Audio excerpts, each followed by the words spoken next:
I say today, most people go by who they heard God to be. Some of us really don't have that firsthand account of him being this wonderful healer. We just heard that he was a healer, so we ran with it.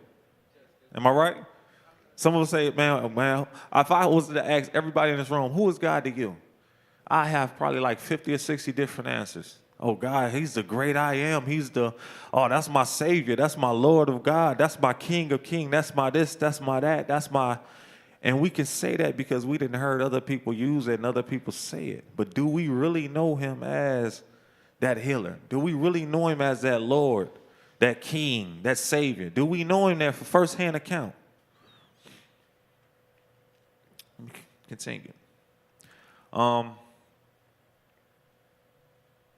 It say we wouldn't call a dentist when your car break down just because you heard he was great with tools, right? Do that make sense? I'm gonna call my dentist because I heard he was great with tools to fix my car. It don't make sense. It say you will want to experience his mechanical skills firsthand before you crown him this great mechanic. That's the same way it is with God. You have to experience his awesome love firsthand to really know how much you mean to him. We have to experience it. John 3:16 says what? For God so loved the world that he gave his only begotten son, that if what? You should not perish but have everlasting life. Now put yourself in there. For God so loved me so much that he gave. You hear that word, gave. It didn't say he took. For God so loved me so much, he took my joy. He took my happiness. He took my freedom and gave me. No. I say for God so loved you so much that he gave.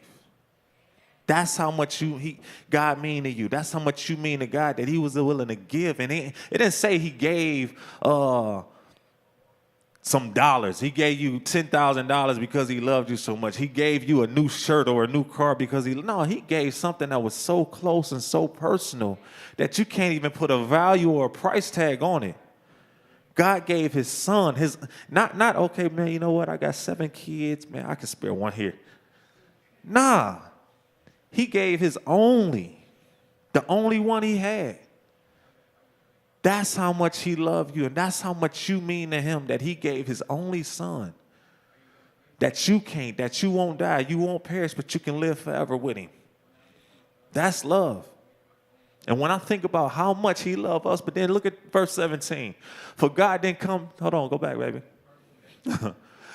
For God didn't send his son into this world to condemn the world, but to save the world through him, through Jesus.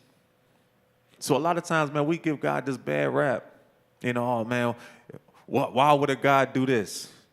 If God is love, why would this happen? Why would these natural disasters? He didn't come for that. That wasn't a rap he came for. He didn't give his son up for that. He came to save this world. He didn't come to give you pain and hardship. That wasn't his intent in sending his son. He sent him for love. And a lot of times we can't grasp the love because it's like, man, how can a God that's so perfect and so holy love somebody that's so dirty and so wretched that don't deserve it? And then now we start making all these excuses. Well, hey, man, it ain't really love, just to justify the way that we feel. We can't do it. God is love. And he loved so much that he gave.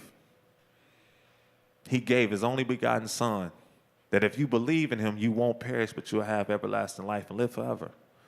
And that's his word. And I believe that. Anybody else believe that?